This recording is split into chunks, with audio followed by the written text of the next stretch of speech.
A new level of ambition and excellence thrives at the Texas Tech System. A $2 billion higher education enterprise with 4 diverse and distinguished universities. Because from here, it's possible.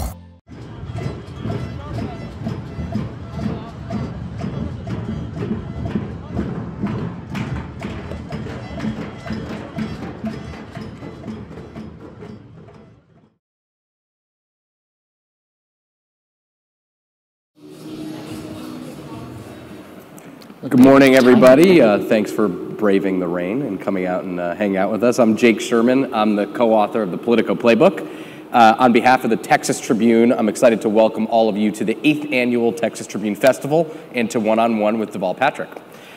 This panel is presented by H&K Strategies. The corporate sponsors and donors underwrite this event, but they play no role in determining the content, panelists, or the line of questioning.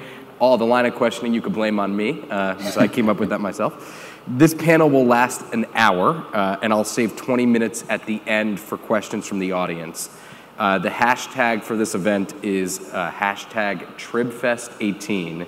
Now I want to introduce the man you want to hear from, which is not me, Deval Patrick, the former governor of Massachusetts, which is better known as the state north of my home state of Connecticut.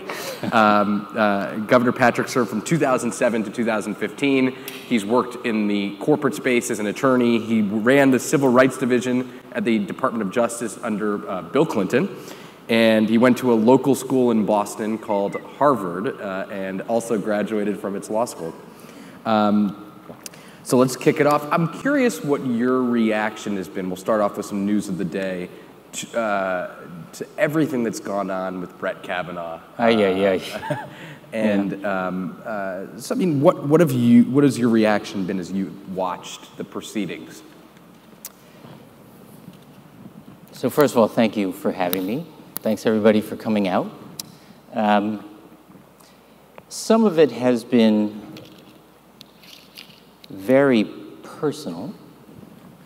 As a former advocate before that court, and you know, you'd like to believe that that the court is still and will be a place where you can persuade on the strength of a factual record and existing precedent.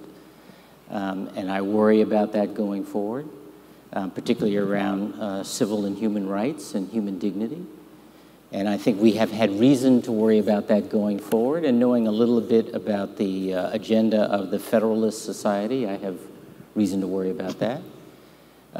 Some of it is personal because my wife and my sister are themselves survivors of domestic abuse. My wife in her first marriage, my sister in her current marriage, a marriage she's trying to get out of now. So I know what this experience and it being so public makes them feel like in terms of how they're, you know, how they re-experience some of this. And then as a citizen, you know, I don't know, I didn't see I didn't watch the hearings on Friday. I saw some of the clips at the end of the day, and I saw, and I read about it. I saw the response of Judge Kavanaugh, and what I saw was an intemperate, belligerent, entitled nominee who, and the entitled part just blew my mind. What do you mean, just what do you mean by entitled? I mean that he thought he was entitled to sit on the United States Supreme Court. Right. And how dare he be challenged around that. And then the notion that a judge would offer as part of his defense an unsubstantiated partisan conspiracy theory without a shred of evidence, we were talking about this just in the back, was mind-blowing. So you know, to me, that alone was disqualifying, and I was, more than leaning in that direction already. So on the merits, on his background, I guess you don't think he's qualified to sit on the Supreme Court? I think he's very well credentialed. Right. But he went to Yale, so I could see there might be some beef between you. No, I mean, I think he's very well credentialed, but I think,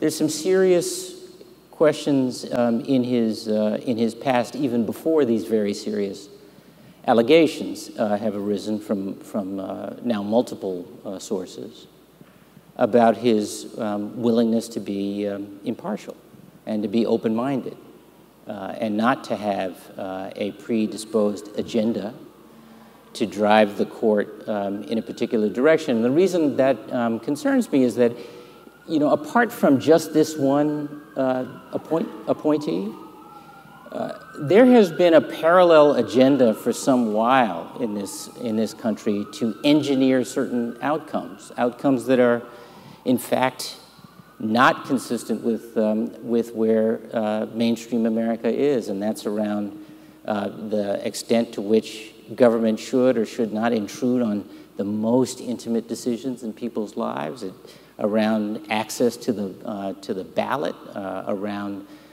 the openness of the democracy, around money in politics, and I'm hoping that as we go forward, no matter what the outcome with this nomination, that my party, the Democratic Party, start to make a case to the American public that part of our political agenda has to be the repairing of our democracy.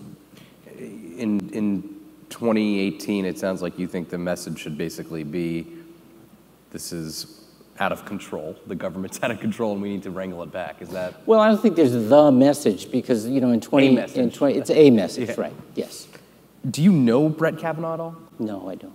And what do you think? Just to, I don't want to harp too much on this. I do know Merrick Garland. What do you think? I mean, you worked in the Justice Department. You worked with the FBI a bunch. What could they turn up in a week-long investigation? Well, I don't know. I don't. First of all, it's a background check, and I mean, it's interesting. They didn't turn this up in the previous background check, so there's some. I hope they will, and I suspect they will, ask some of the questions that weren't asked in the hearing or that weren't answered in the hearing. It's likely to be inconclusive, but it may surface some other witnesses. It may surface some other claimants or allegations. We don't know.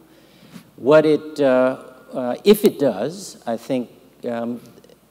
What should happen is that the facts should, the investigation should follow the facts. There shouldn't be an artificial deadline. There is right now, and the whole thing feels like it's about political cover for a few votes that aren't ready to be cast just yet. And I'm not a cynical person, but I think that's how it feels to a whole lot of people. I know. Well, you're in that business, but that's what it feels like. Do you, and Rod Rosenstein, the Deputy Attorney General, even said, it's unlikely we're going to come up with anything in a week that has not already been asked by the Judiciary Committee. Yeah. Let me move on from the Supreme Court.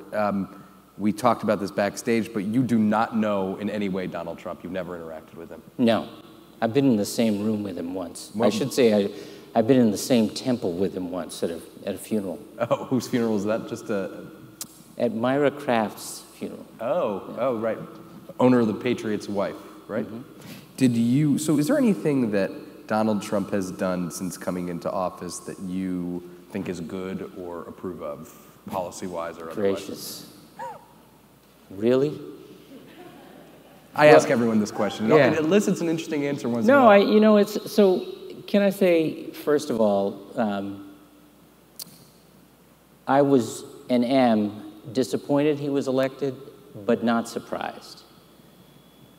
For one, I think he spoke as a candidate at least one truth, and maybe only one truth. And that is that conventional or establishment politics isn't working well enough for most people. I think Bernie spoke a similar truth. I think President Obama spoke a similar truth as he was leaving office. We talked backstage. Candidate Obama spoke a similar truth when he ran the first time.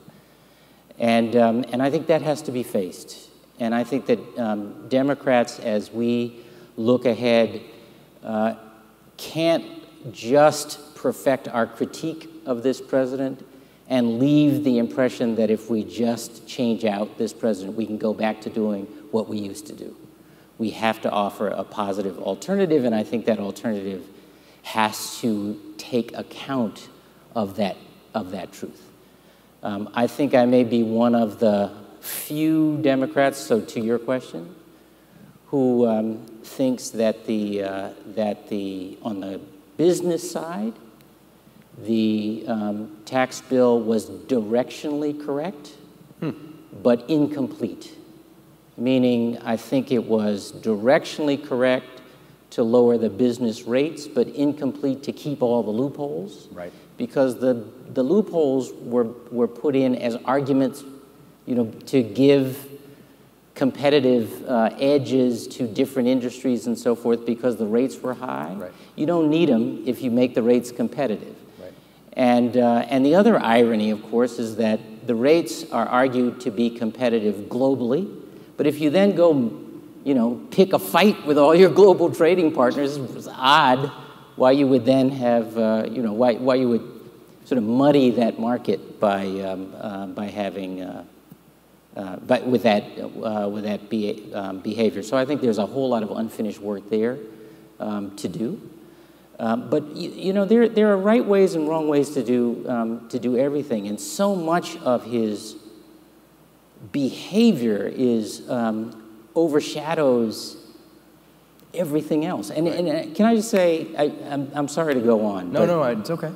They came to hear you, not me. Well, I stink at sound bites, so I apologize.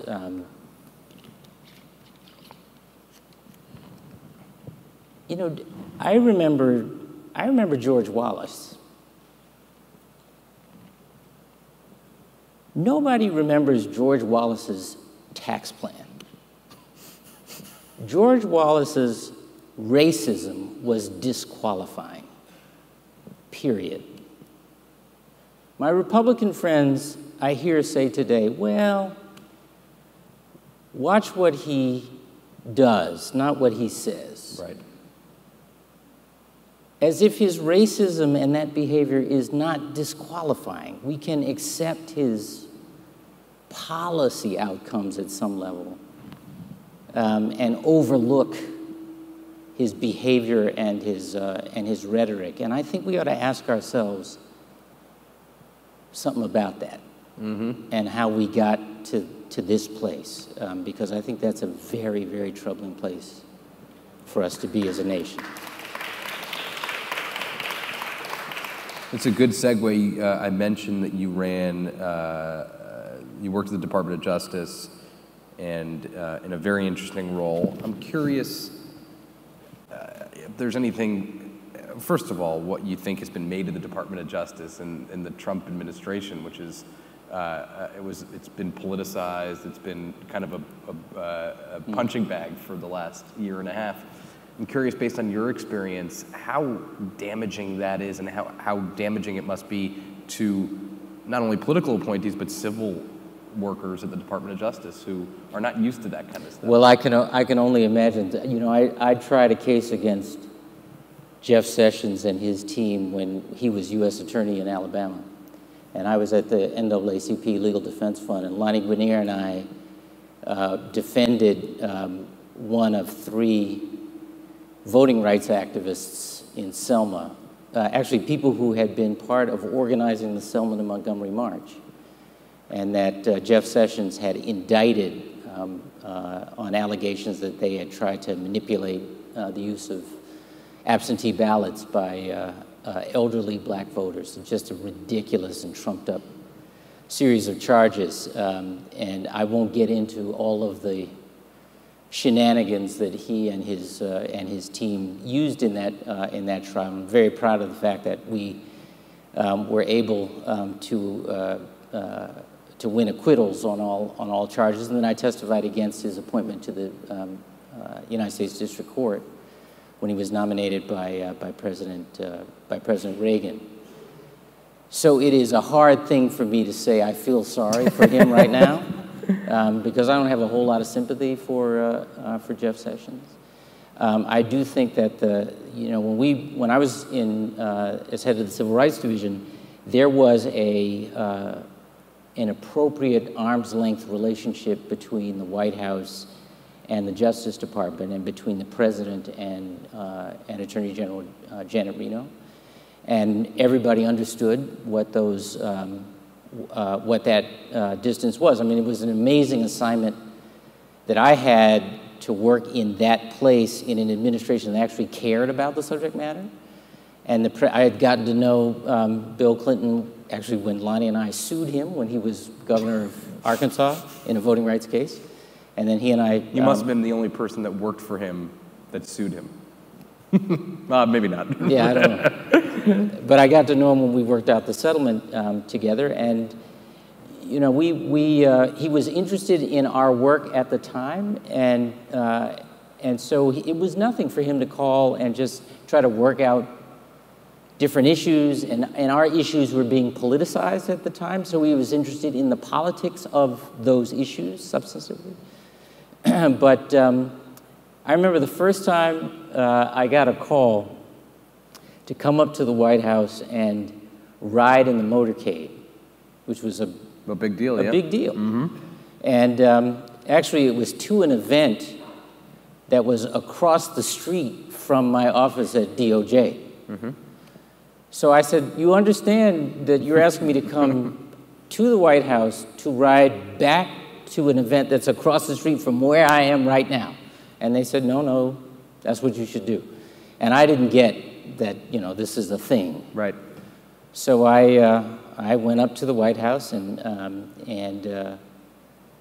didn't know where I was supposed to go, and you know, what car I was supposed to ride in. And I learned that, in fact, I was to be invited to ride with the president in his car.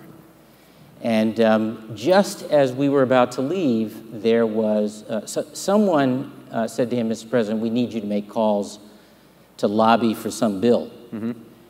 And I was directed to a different car because the policy was that if you are a member of the Justice Department, you cannot be present for political stuff that the president does. So I rode in the staff car. That's how careful they were. And I think that line is gone. Oh, I don't think that would happen today, although I have no evidence. I don't have any... But that sensibility is different today. For sure. There's no question about that. When you were governor of Massachusetts, education improved, you raised the minimum wage, had a lot of success, things that you considered successes. What do you see now as your legacy in Massachusetts? Well, we had, when I ran, I want to say 15 minutes before winning, after winning, the bottom fell out of the global economy. And sounds like Barack Obama too. Yeah, so. I'm proud of the fact that after 8 years, we were one of the first states out of recession and came out at a 25-year employment high. We were first in the nation in student achievement, in healthcare coverage. 99% of our residents have healthcare coverage.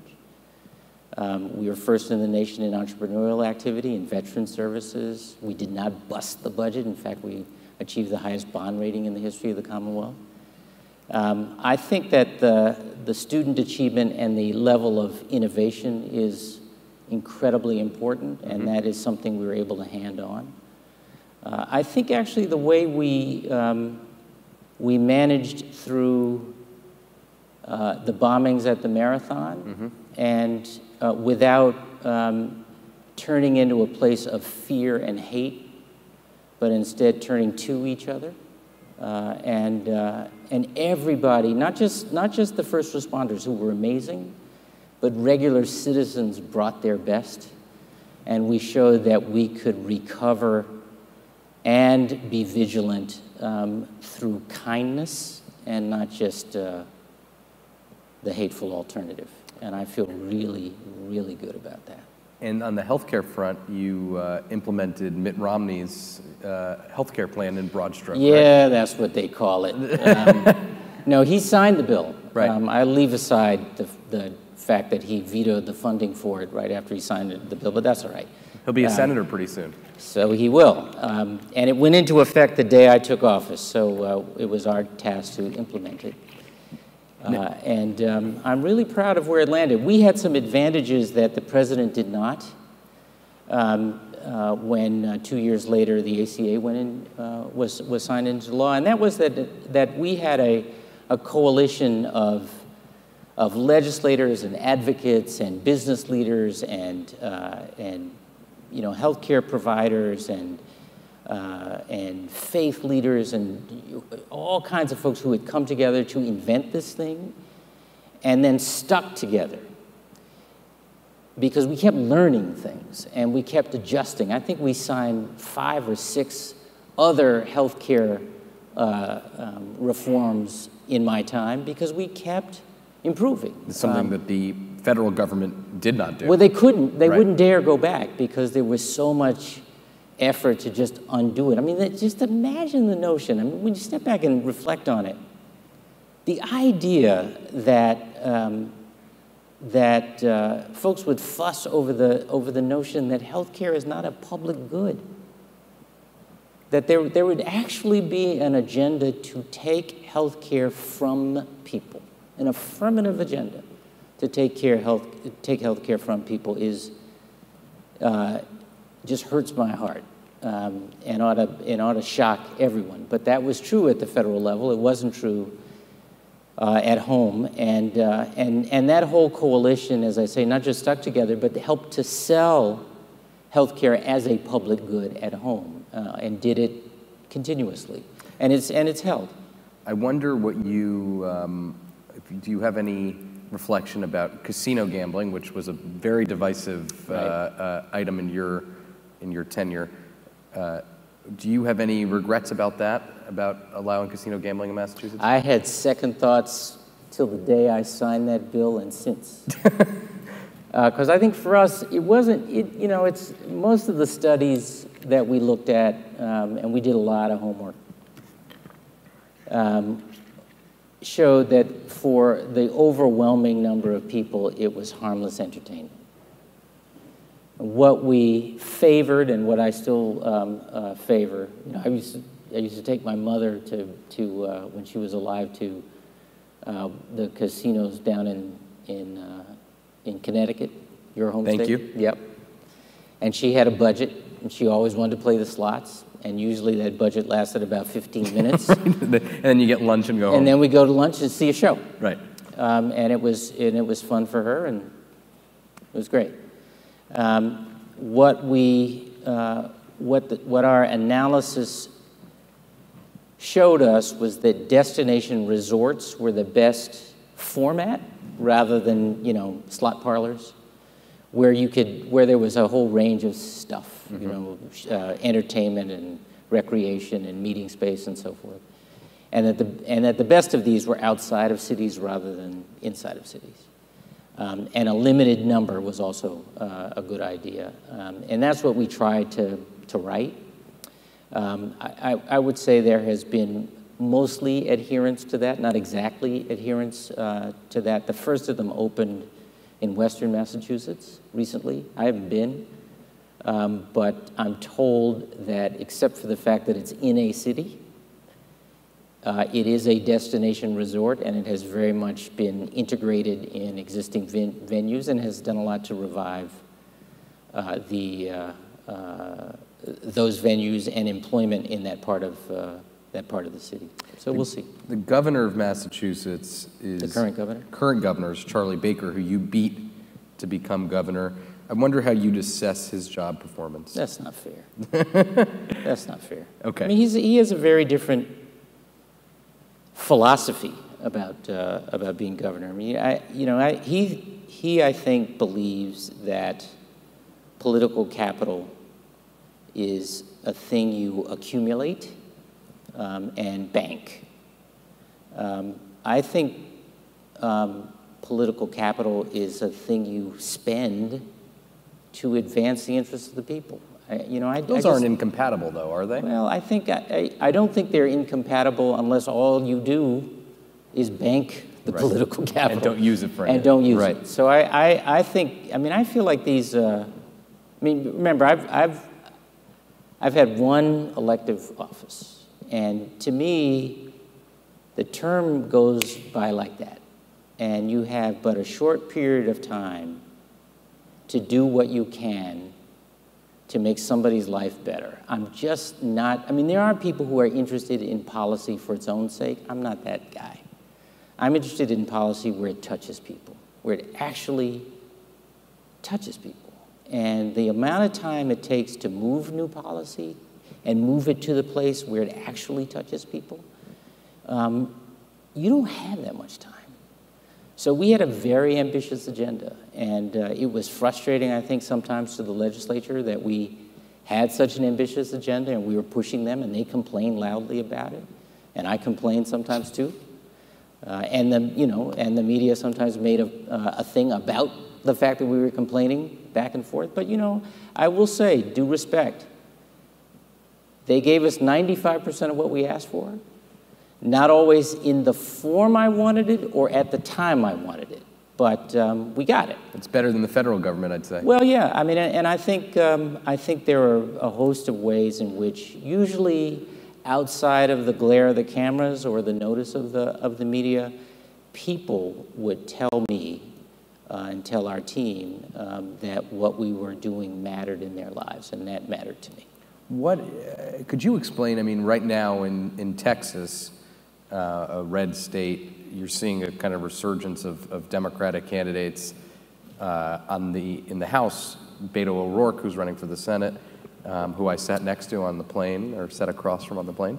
I was wondering if you could explain, maybe it would be helpful for Texans, how a state could elect Charlie Baker and Elizabeth Warren.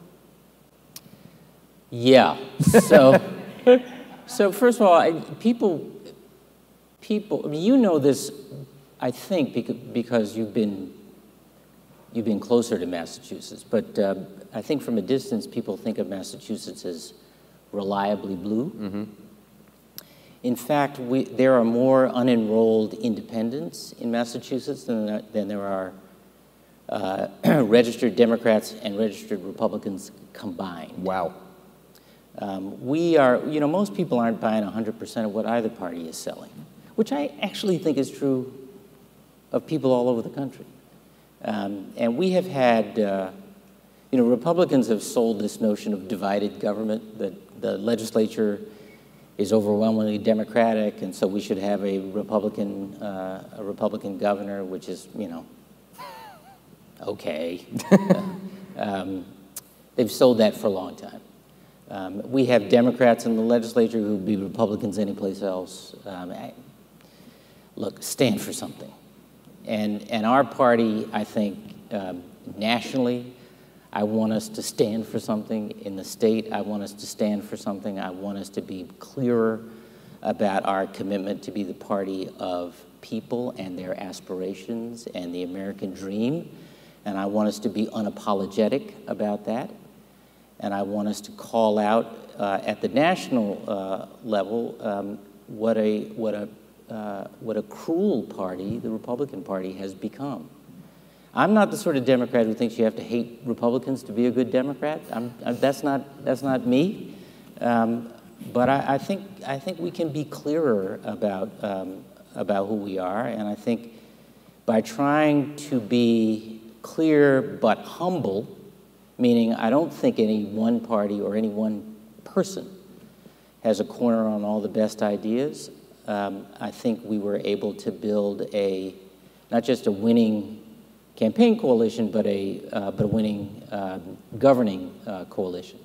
I think that the role of a legislator, either state or national, is different, and I think that's more of an advocate role. And Senator Warren does an absolutely outstanding job at that. And she, I think, has been trying to rally the party in the Senate and beyond to stand for something and be more forthright about what it is we stand for. Now, let's talk about what you're doing kind of around the country. You are traveling every weekend between now and Election Day. Yeah. And you've been, tell us about a little bit where you've been and where you're going and why. So I've been, yes, consistent with my day job on, right. on nights and weekends. I've been going to, because I think it's an all hands on deck time, I've been going, first of all, where I've been invited, but choosing the places where Democrats are competing and choosing to compete where they haven't for a long time. I was in Mississippi last weekend with Mike Espy, who's running for Senate there. I've been to Texas a couple times now with Colin Allred, who is competing in a so-called red to blue district north of Dallas. I've spent some time with Congressman O'Rourke. We were actually supposed to spend some time stumping together this weekend, but he's preparing for his debate tomorrow. So we're going to put that off. But I'm going to be in South Carolina and North Carolina in a subsequent weekend or two. We're planning to be in southern Florida, again, similar districts. I'm going to be in New Jersey. I'm being a little vague because the campaigns want to say who's coming when. Right. And that's okay. Really their news to make, not mine. And what is there anything surprising that you're hearing? Are you hearing the same thing a bunch of places, or is there any message that you're getting from voters? First of all, you know, I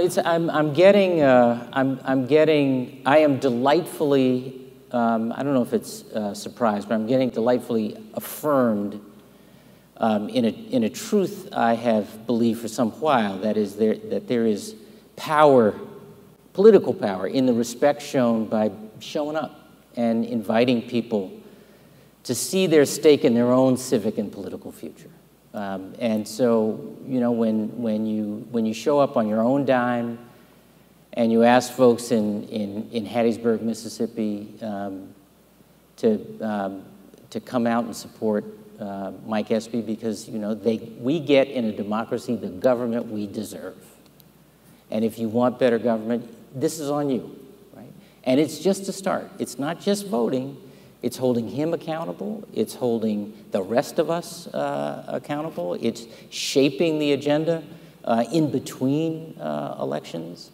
You know, it's staying engaged, and it's beginning to understand the exercise of power as a citizen, and not just some of us coming in every once in a while and using the urging to vote as a scold, if you will. Mm-hmm. And the other thing I'm seeing is that there are tremendous numbers of people who are organizing, and many of them are young. And that's so encouraging. And not all of them are just mad. You know, I get it, I'm mad too.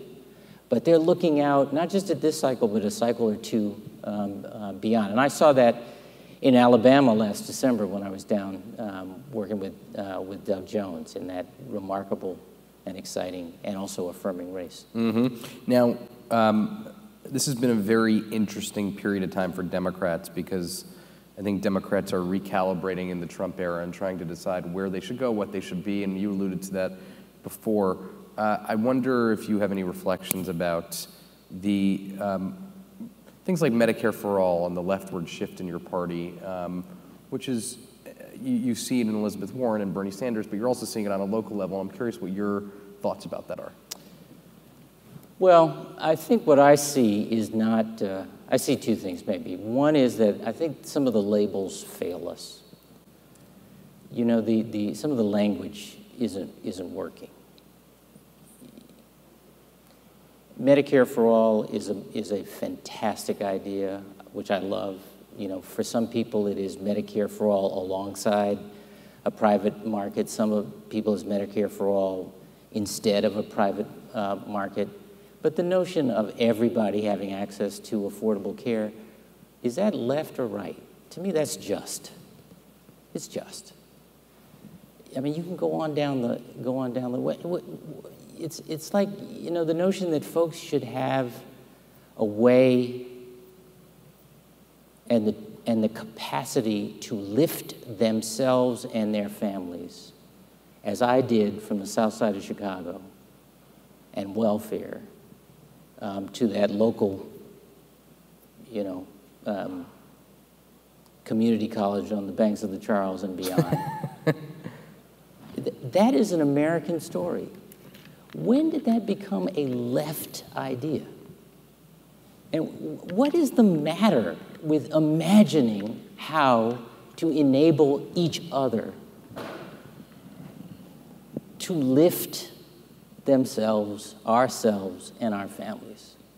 First of all, I think the labels fail us.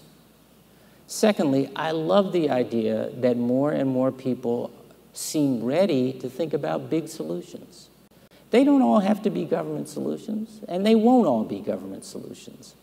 You know, there are likely to be ways of collaborating around solutions, public and private and not-for-profit and so on. But instead of just saying, you know, we have big challenges and we are defeated by them, I feel more and more people are saying, you know, we have big challenges and we have to face them.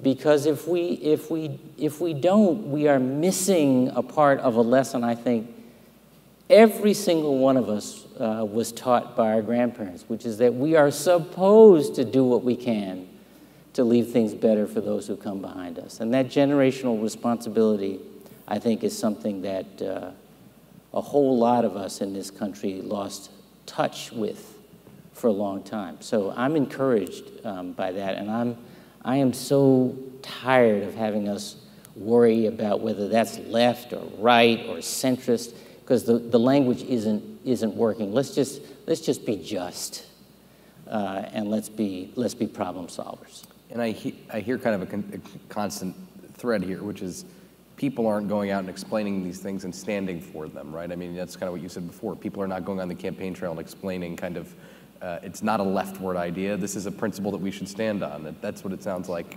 you're saying. I think so. You know, we'll get there. But you know, America is a remarkable place and has a remarkable legacy of innovation around big ideas. It is one of a handful of traits about us that for a long period of time made us, you know, a magnet for people from all over the world, and aspiration to others, and an inspiration to ourselves. So I don't think it is anything but a return to who we are, or who we wish to be thinking in big terms about our big challenges and how we face them rather than shrug our shoulders and say, it has to be the way it's always been. You've talked a lot about how it's all hands on deck and how we're at an inflection point. Will you run for president? I'm not running today. Okay. You're not here to announce that? No. Look, I have a family that needs me right now. I have a business I've launched, and I'm committed to that, and a team I've hired, and they're depending on me right now. And I think there are lots of ways to serve. I don't think you have to be a candidate for anything or in office, but I do think there is a role for citizens, and I'm trying to be one right now. Mm-hmm. Which is a change, because you weren't just in office not too long ago. As people have encouraged you to take a look at it, though. And that's incredibly nice of them. It's more than nice, but flattering doesn't quite even capture it. It's humbling. Mm-hmm. Now we're going to get to questions relatively soon. I have a few more of my own. What is your view about what went wrong with the Clinton campaign in 2016? Oh man, really? I'm saving the tough ones for the end. Aren't we done with that? Well, I'm just curious because I think Democrats, and we talked about this a little bit backstage, which was Hillary Clinton was on paper and in substance, The best prepared, yeah, the best prepared nominee. So I think probably the country has ever had. I think a lot of people woke up and said, wait a second, yeah. What didn't I do and what didn't they do? I think that's a question a lot of people ask. Well, they do and have been since 2016. You know, I guess one of the reasons why I'm tired of that question, Jake, is that, and I'm watching the clock to make sure we run it down. He's gonna it's take a shame our time is up, but we have to get to everybody's question. Is that I feel like, golly, she must be so tired of people telling her in forums like these what she did wrong. What she did wrong. I mean, let's move on. You know, it's what an impossible thing to run for president in a big, complicated country like this. I also worry that the only thing we will do as a party is, or that the main thing we will do as a party is figure out how not to make the mistake that was made the last time, and try to do everything else the same. Right. You know, sometimes that you hear generals talk about how, the best generals talk about how the hazard of warfare is trying to fight the last war, and I don't think everything is the same. I think that if there were any rules, those rules have all been blown up. That's probably right. I feel like the biggest and most important thing we must do is not simply perfect our critique of the other side, but to offer a positive alternative. And I think our positive alternative has to encompass an opportunity agenda, which is a view about how we expand the economy out to everybody and not just up to the well-connected. I think it has to include a reform agenda, how we fix big systems from healthcare to immigration to the tax system to maybe even some of the orthodoxies that, you know, are associated with us. And I think it has to have a democracy agenda, back to what I was saying earlier. How do we make the fundamentals of participating in this system of ours really work? How do we reduce the influence of money? How do we make access to the ballot simple and easy and meaningful? You know, how do we, I mean, I frankly think we ought to have some system of universal service, because we don't know each other. That's one of the problems. We don't know each other in this country anymore, and we don't have any sense, or we don't have as broad a sense, I don't think, anymore, of responsibility to the whole, that sense of community, what I describe often, having grown up in the South Side of Chicago. You know, that was a time when every child was under the jurisdiction of every single adult on the block, right? Everyone was your mom and dad. Everybody. Right. You messed up in front of Ms. Jones, she'd go upside your head as if you were hers. Right. And then call home. So you got to. Then you get it at home too. Right. Right. And that notion that you're connected, that you have a stake in each other, that was community. And I think we have to rebuild that in some way. And I think that has to be thought through as a part of a democracy agenda. So at least those three components. A couple more from me, then we'll kick it out to these guys. One of the ways your party is moving, and you were involved in a race in Massachusetts, a House race, where Mike Capuano is a longtime member of Congress. You endorsed him. He lost to Ayanna Pressley, a very contentious, very competitive race, let's say. In a couple of these primaries, Democratic primaries across the country, people just walloped corporations and big business. And you've worked for two major companies. You work for Bain Capital now. I'm curious what your view of that is, and whether there's something Democrats should be touting about corporate experience and private sector experience. Well, look, I think there are a lot of reasons why folks are skeptical of capitalism. You know, that capitalism has a lot to answer for. There's a way we have touted or promoted capitalism in the last, I want to say, 40 years, really. it's not actually the way Friedman talked about it, but it's the way he's been represented. That, you know, owners grab as much as possible, and they don't think about long-term value. And long-term value, in my view, has to take account of your impact on people and the planet. And frankly, the business I'm in right now is trying to demonstrate that, because we're investing purposefully around both the financial bottom line and the social or economic bottom line, and we're trying to demonstrate at scale you don't have to trade the one for the other. So I think, but at the same time, I think it's enormously important for us to acknowledge that we want better behavior in the private sector. We got to bring the private sector into the conversation. We have to, instead of sort of setting it up as we have, I think, for a long time, that the private sector is off the hook.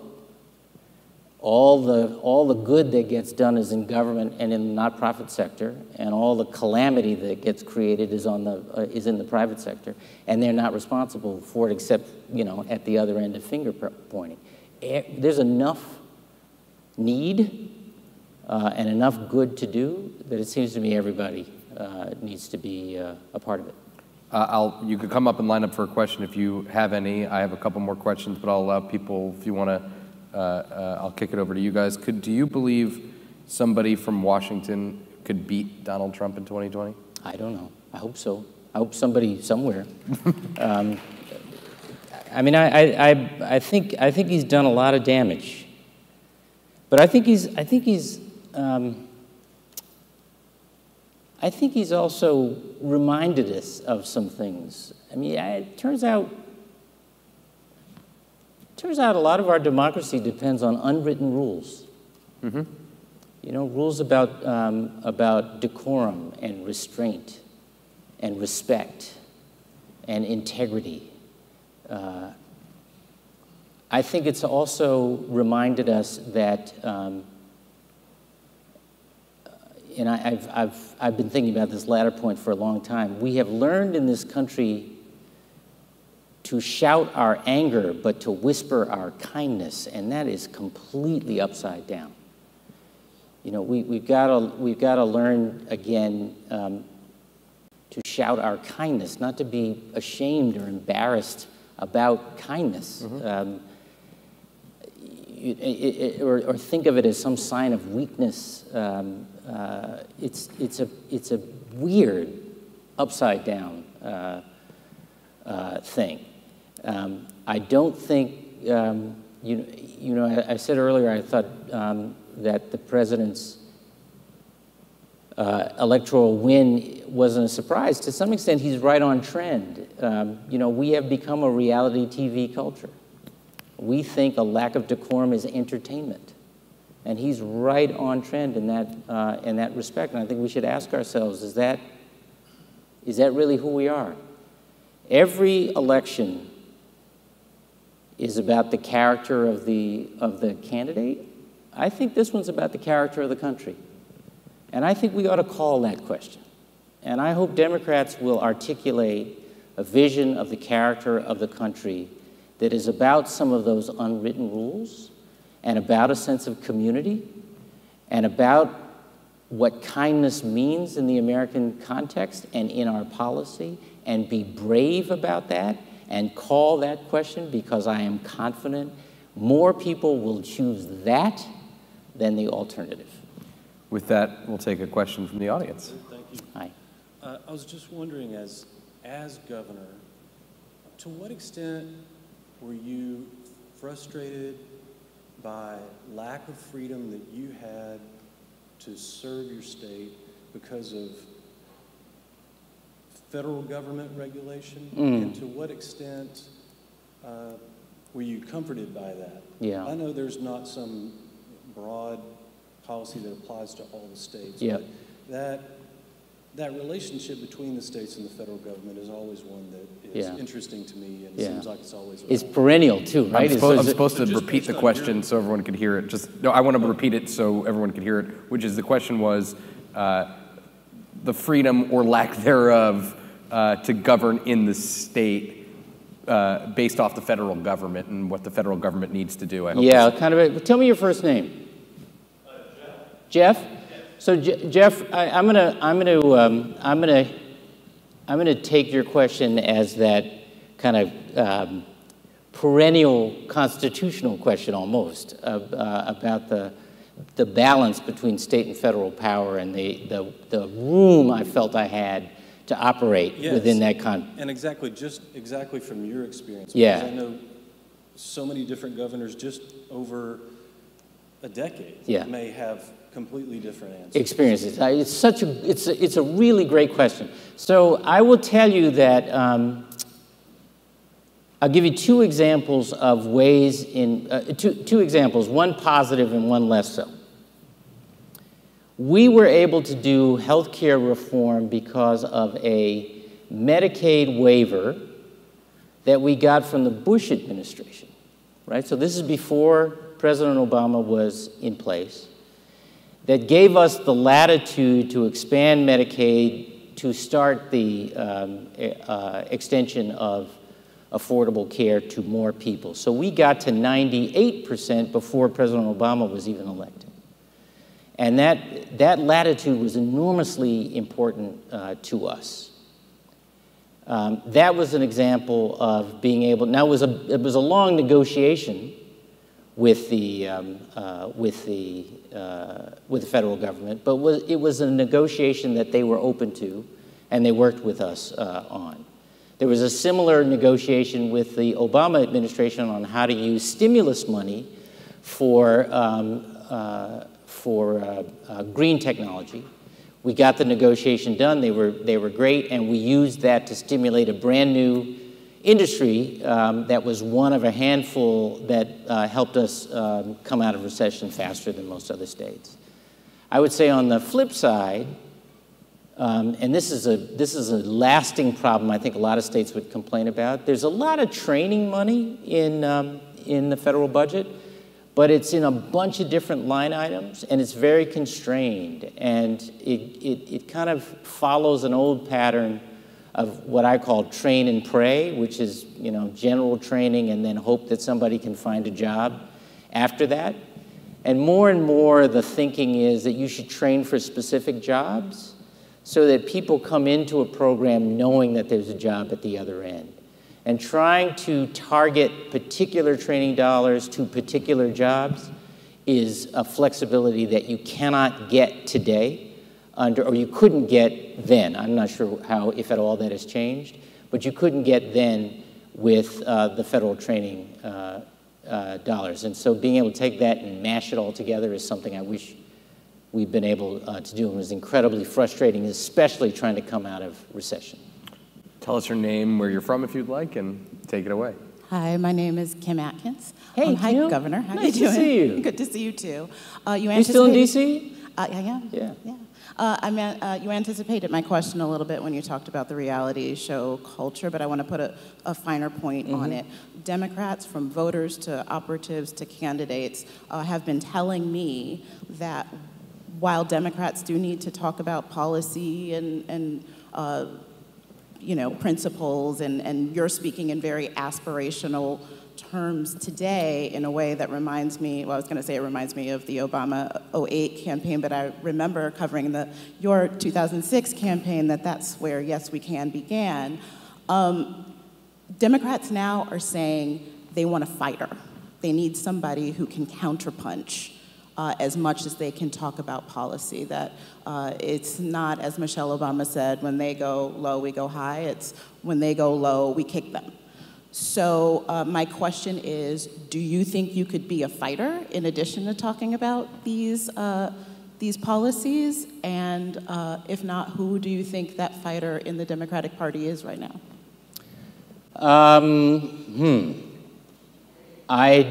I don't know, and I don't know, to your two questions. I mean, look, if you're asking me if I'm ready for that in 2020 as a candidate, I just said I'm not sure I'm going to be a candidate in 2020. It's going to be a big broad, talented field, Kim, and frankly, it's hard for me to see how you break through without being shrill, sensational, or a celebrity.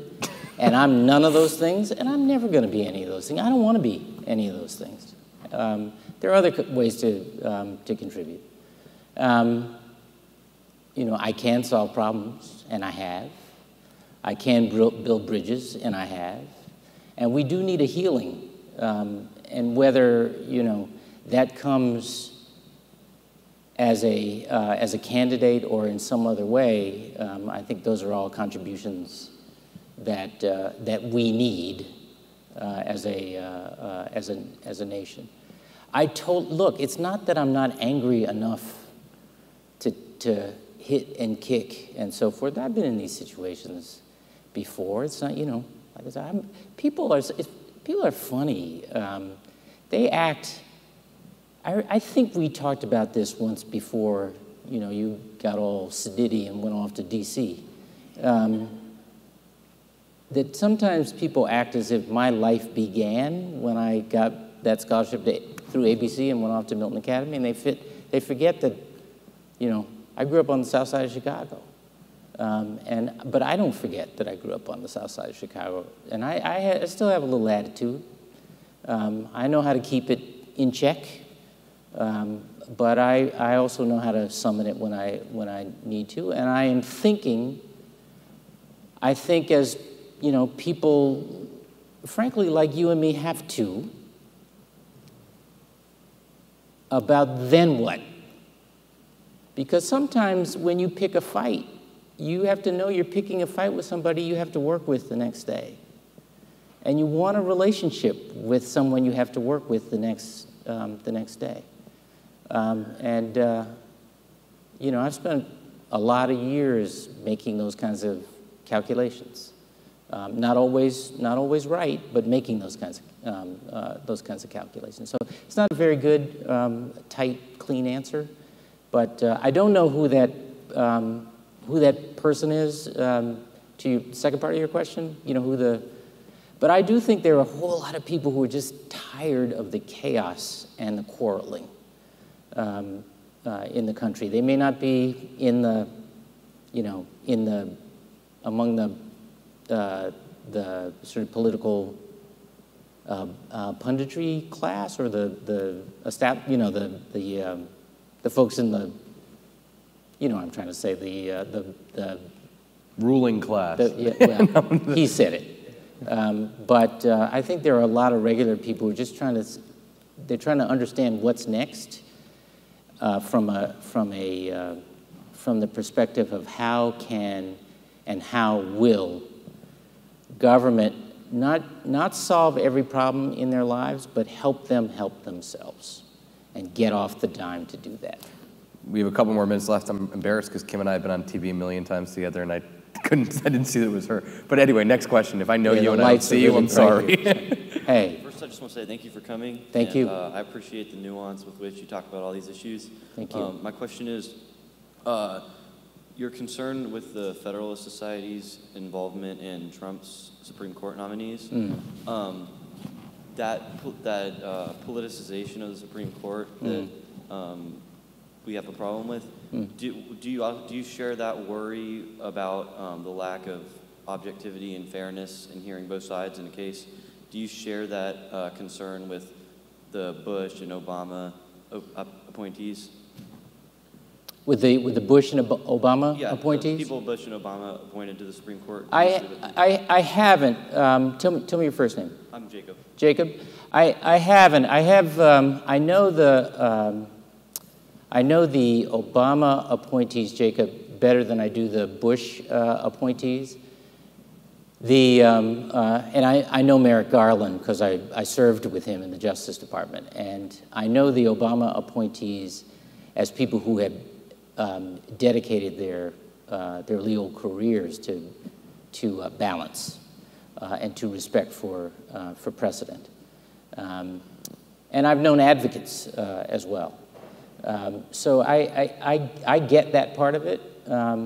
One of the things that has worried me about the Federalist Society is that, and frankly, that I've also admired about the Federalist Society as an advocate, is that they have been on a mission to build a jurisprudence under the guise of the term conservative. This is back to the point that the language doesn't serve us anymore, that is in fact quite radical. So this notion of conservative led us to an interpretation that the Supreme Court recognizes a corporation as a person. There's no constitutional history that says that, or that unlimited amount of money as a derivative of that can influence our politics. And there are many, many other examples of that, and that ought to concern us, I think, in terms of the integrity of our democracy. So that's the sort of thing I worry about. Thank you. Thank you. One more. We have time for one more question. Super short answer. Hello, Eric Igwe. Hi, Eric. Houston, Texas. Thank you, Governor, for coming. Thank you. I just want to get your thoughts on paid sick leave. I know it's been an issue here, especially with San Antonio passing a law and Austin's passing an ordinance, but got an injunction and they're fighting an appeal. And you have reports that 20 other cities are pushing forward too and getting some pushback. What's your thoughts on it, especially coming from a business point of view? Because for some small businesses, it's going to be pretty hard to do that, but there's a growing momentum, especially for minimum wage workers, to get that paid sick leave. What is the, what, I didn't get the issue that... No, for paid sick leave, there's been a pushback. I know San Antonio has passed one, Austin has passed one, but Austin's gotten an injunction against it and are trying to appeal it. So there's been a growing momentum for especially minimum wage workers to get paid sick leave. And I know for small paid sick leave. Yeah, I'm sorry. Yes, okay. Paid sick leave. Yeah. So I know this can be harder for some small businesses. Yeah. But at the same time, there's some growing momentum for that. So what's your No. Oh, gracious. No, look. There's a paid sick leave we got to get there. It obviously has to be tailored so that it works for smaller businesses. I don't know what the magic line is, for a small, how many employees or how much revenue or what have you. But there is a calculus. Some smarter person has done it or will do it, that says there is an economic trade between an employee whose productivity is reduced because they are distracted by a profound event at home, and an employee whose productivity is enhanced because of the humanity shown by his or her employer in enabling them to deal with a profound event at home. And by the way, in professional settings like mine, we get that, right? We get that. It's just like the same point of view I have about universal early education. In my neighborhood, upper middle class neighborhood, we provide that to our kids, right? They get those opportunities. The question is, if you don't live in that kind of environment, if you don't have those kinds of opportunities, we're going to make those kinds of opportunities available to you because that is just. And so I think there's a way. I don't know what the line is, but I think as a destination, it's the right destination.